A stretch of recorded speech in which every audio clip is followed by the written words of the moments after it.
पैरों में पड़े छाले, ओ मेरे मोहन तू बुला ले, मेरे श्याम मुरली वाले, घनश्याम मुरली वाले, मेरे श्याम मुरली वाले, घनश्याम मुरली वाले, मेरे श्याम मुरली वाले, घनश्याम मुरली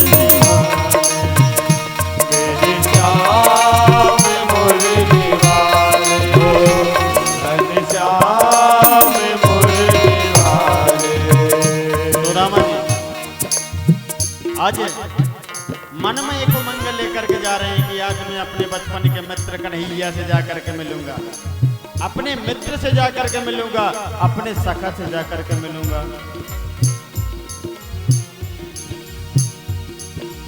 और कन्हैया अपने प्रभु से मिलने के लिए चलते जा रहे हैं।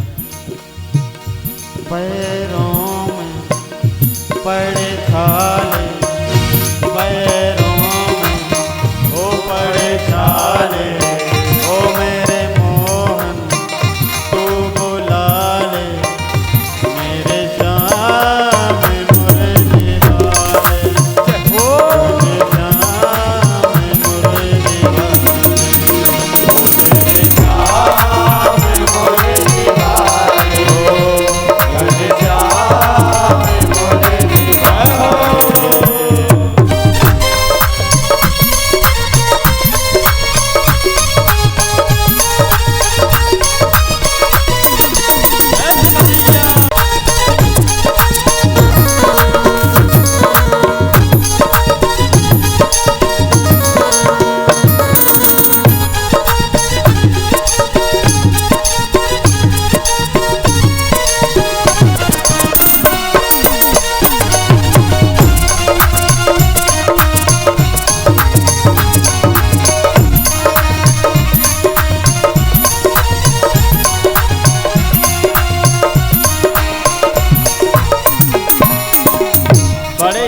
प्रसन्न हृदय से आज मेरे मधुरवेली सरकार श्री बांकेवेली सरकार की श्री संकट मोचन सरकार की मुझ पर कृपा हो गई, जो कि आज हमें उनके धराधाम जाने का सौभाग्य प्राप्त हुआ। सुदामा जी मन में बड़ी प्रसन्नता लेकर के चलते जा रहे हैं। ओ पैरों बड़े छाले, ओ मेरे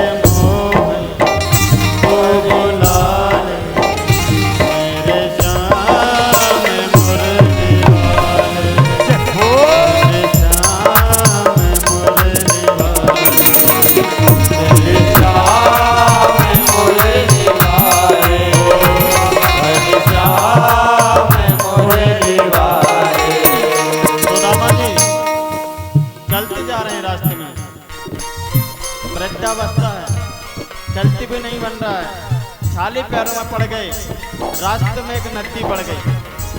इतने ज्यादा थकित हो गए सुदामा जी, इतने थकित हो गए, सोचा कि ये नदी कैसे पार करूंगा मैं।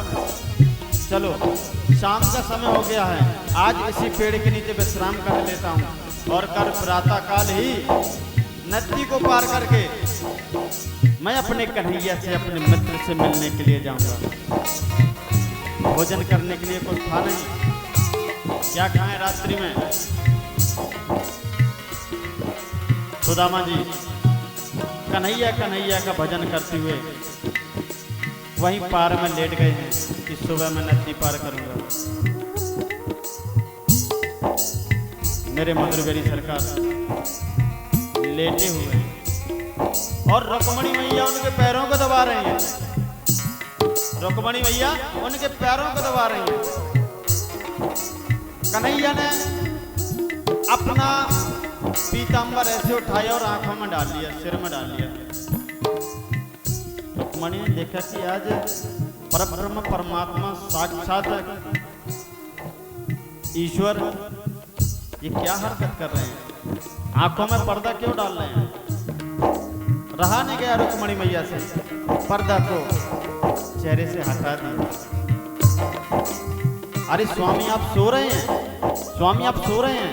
और जैसे ही पर्दा हटाया है तो मेरे मधुरगढ़ी सरकार श्री बांकीबिहारी सरकार की आंखों में अश्रुधारा बह रही है प्यारे, कि आज मेरा बचपन का मित्र मुझसे मिलने के लिए आ रहा है।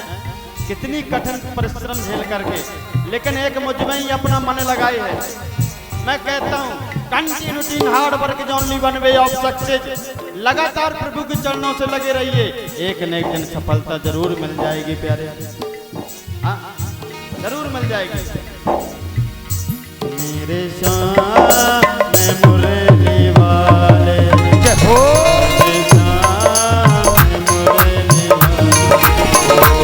मेरे शाम में मुरली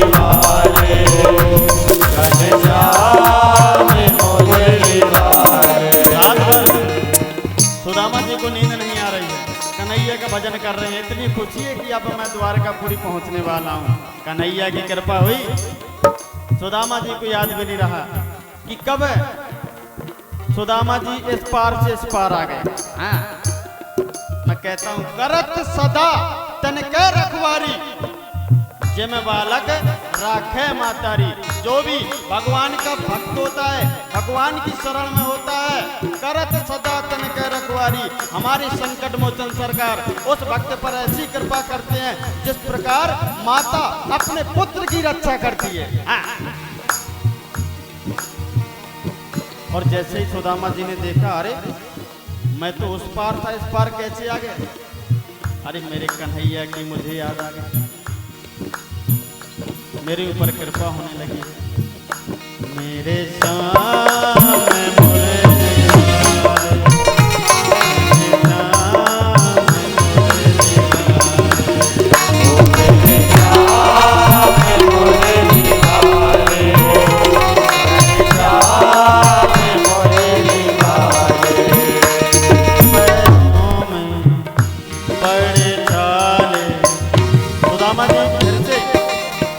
कन्हैया का गुणगान करते हुए चलते जा रहे हैं रास्ते में। ओ मेरे मोहन तू बुला ले, मेरे श्याम मुरली वाले, मेरे श्याम मुरली वाले, मेरे श्याम मुरली वाले, मेरे श्याम मुरली वाले। जब 3-4 दिन हो गए पैदल चलते चलते सुदामा जी को, दोपहर का वक्त हो गया, बड़ी तेज भूख लगी। अब तो सुदामा जी सिरहाने जा रहा है।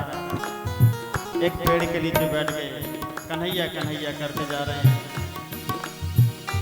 मेरे मधुरगढ़ी सरकार ने सुदामा के ऊपर कृपा करना प्रारंभ कर दिया और भेष बदल करके कन्हैया के सन्मुख खड़े हो गए।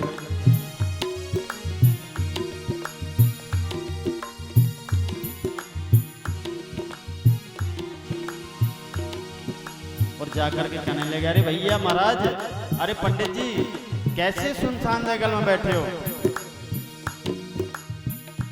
तो दामा जी ने कहा कि आप कौन हैं? कौन है आप? अरे मेरा नाम श्याम सुंदर है, पास में ही मेरी ससुराल है, मैं वहां से लौट रहा था, मैंने आपको देखा कि आप इस सुनसान जंगल में अकेले लेटे हुए हैं, तो मैंने कहा आपका मर्म जाना। कहाँ जा रहे हैं? सुदामा जी ने कहा, भैया श्याम सुंदर, मैं द्वारिकापुरी जा रहा हूँ। श्याम सुंदर ने कहा कि मैं भी तो द्वारकापुरी में रहता हूँ, मैं भी वहीं का रहने वाला हूँ। अरे एक से भले दो, अब हम साथ में चलेंगे। हाँ। कन्हैया ने देखा कि बेचारे को भूख लगी है। अरे अब तो हम मित्र हो गए ना? सुदामा जी ने कहा, हाँ भैया श्याम सुंदर, अब तुम मित्र हो गए। कन्हैया ने कहा, एक पोटली खोली कन्हैया ने, श्याम सुंदर ने एक पोटली खोली और 56 प्रकार के भोजनों को दिखाया है। सुदामा जी देख रहे हैं, अरे भोजन तो बहुत सुंदर है। अरे मित्र पंडित जी खाइए ना, भोजन तो करिए। सुदामा जी आए, नहीं आप करिए, आप करिए। आप करिए, मैं ठीक हूँ। अरे नहीं मित्र, करना पड़ेगा। अब हम मित्रों के ना रास्ते में दूरी तय करना है, साथ में चलना है द्वारकापुरी, तो भोजन तो कर लो। जैसे ही सुदामा जी ने उस लड्डू को हाथ में उठाए और मुख तक लाए हैं तो घर की याद आ गई कि बच्चे आज 6 दिन हो गए भूखे हो।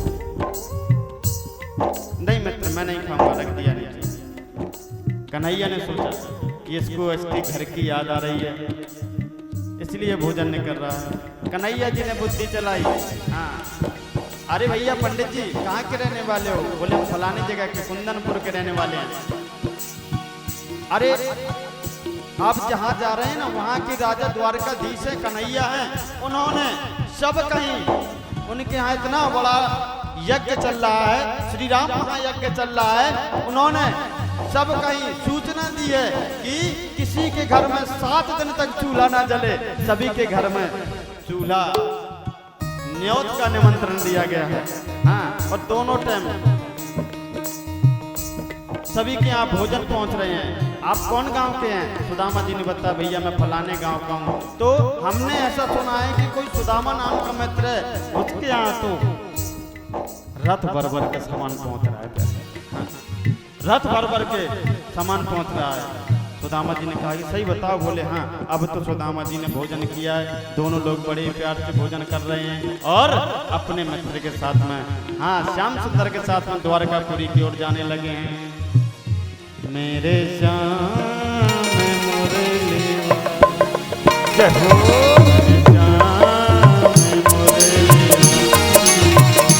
मेरे श्याम मुरली वाले, मेरे श्याम मुरली वाले। सुदामा जी बार-बार पूछते चले जा रहे हैं, अरे श्याम सुंदर सही बताओ, द्वारकाधीश कन्हैया इतना बड़ा यज्ञ कर रहा है? बोले हाँ, उनके यहाँ बहुत बड़ा राम महायज्ञ चल रहा है। हाँ, 9 दिवसीय राम महायज्ञ चल रहा है। किसी के घर में चूल्हा नहीं जलना चाहिए, ऐसी घोषणा भी कराई है। सबके यहाँ रथ भर के सामान, भोजन, अन्न पानी पहुंच रहा है। सुदामा जी बहुत ही प्रसन्न हो रहे हैं। धन्य है मेरा मित्र, आज तुम्हारी ऊपर बहुत बड़ी कृपा है और इतना बड़ा आयोजन मित्र आप कर रहे हैं और इस गरीब पर भी आप कृपा कर रहे हैं। मेरे यहाँ भी भोजन पहुंचा रहे हैं। मेरे मधुर बेरी सरकार, श्री बांकी बेरी सरकार को सबकी खबर है। करत सदा तन के रखवारी, जिम बालक राखे मातारी। अगर हम भगवान की शरण में हैं तो किसी न किसी रूप में आकर के भगवान हमारे ऊपर कृपा करेंगे। यही हमें कथा बताती है, यही हमें सुनने को मिलता है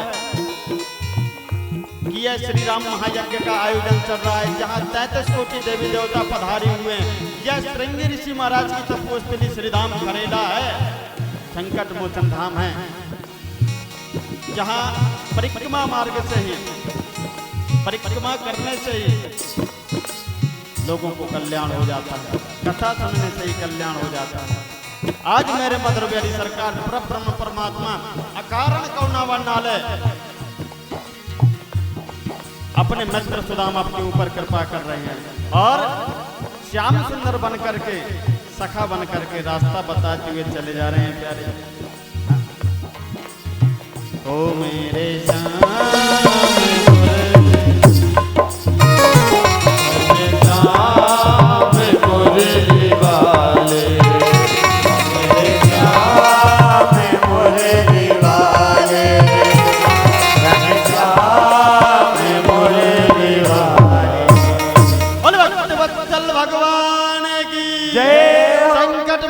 सरकार की, नमः पार्वती पते हरे हरे।